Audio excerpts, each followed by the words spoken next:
کبھی آپ نے غور کیا ہے کہ کچھ لوگ جب دنیا کی رنگینوں کو چھوڑ کر گناہوں کی روز سے توبہ کر کے اللہ کی طرف لوٹتے ہیں، نماز قائم کرتے ہیں، قرآن سے جڑتے ہیں، آنکھوں میں آنسو ہوتے ہیں، دل میں خشیت ہوتی ہے، تو اچانک ایسا لگتا ہے کہ مشکلات ان کا پیچھا کرنے لگتی ہیں۔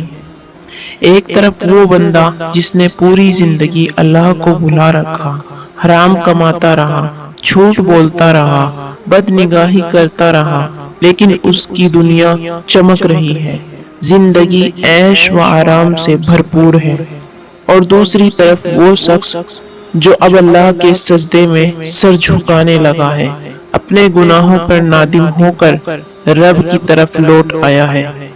اب اس پر زندگی کے دروازے بند ہوتے جا رہے ہیں، دائیں بائیں مسائل، معاشی تنگی، رشتوں کے مسائل، بیماری، تنہائی، آزمائش۔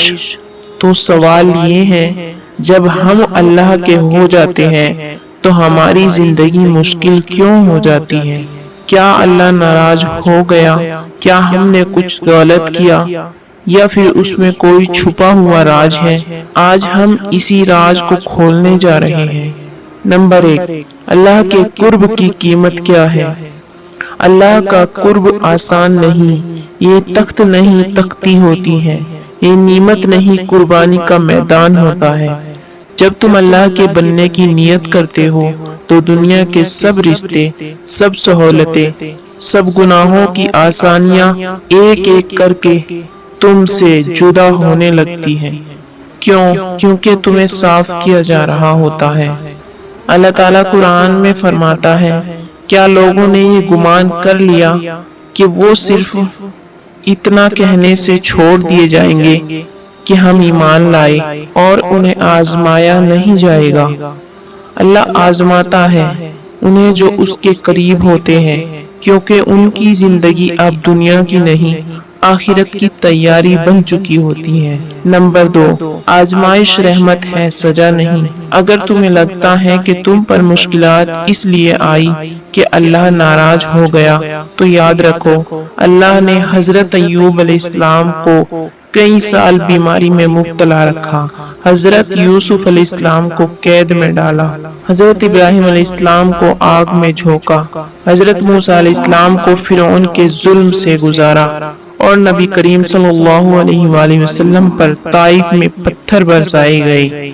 کیا یہ سب اللہ کے محبوب نہیں تھے؟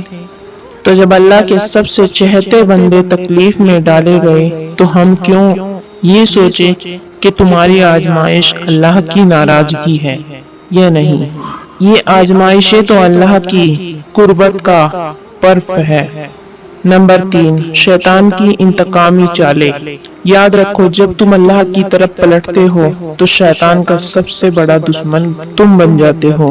وہ تمہیں چھوڑتا نہیں، وہ تمہاری راہوں میں کانٹے بچھاتا ہے۔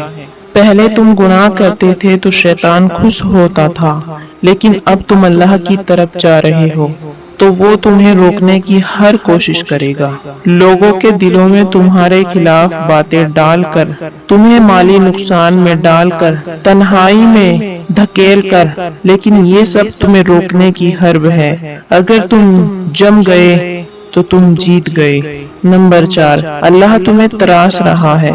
جیسے سونا آگ میں تپتا ہے تو خالص ہوتا ہے، ویسے ہی مومن بھی آزمائشوں کی بھٹی میں تپ کر خالص بنتا ہے۔ اللہ تعالیٰ قرآن میں فرماتا ہے، اللہ ان لوگوں کو جانتا ہے جو صبر کرتے ہیں اور انہیں بھی جانتا ہے جو جھوٹے ہیں۔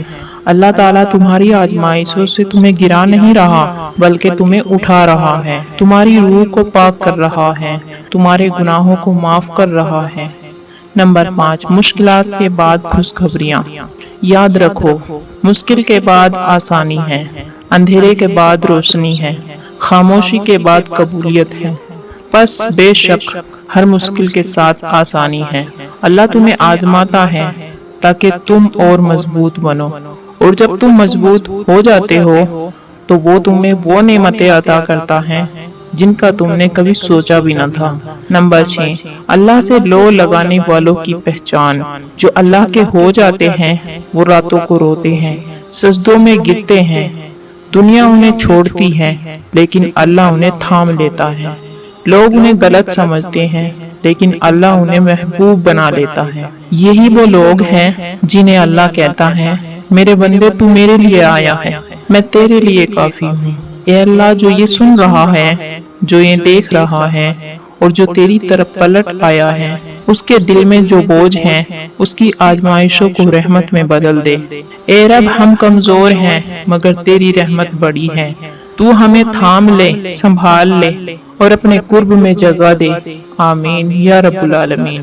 اگر آپ نے کبھی اپنی زندگی میں ایسی آزمائش دیکھی ہے جب آپ نے اللہ کی طرف لوٹنے کا ارادہ کیا تو نیچے کمنٹ میں اپنی کہانی لکھے۔ آپ کے الفاظ کسی اور کے دل کا سہارا بن سکتے ہیں۔ اگر آپ کو یہ ویڈیو دل سے محسوس ہوئی ہے تو اسے دوسروں تک ضرور پہنچائے، کیونکہ شاید کسی ایک کے دل کو یہی الفاظ جگا دے اور وہ واپس اپنے رب کی طرف لوٹ آئے۔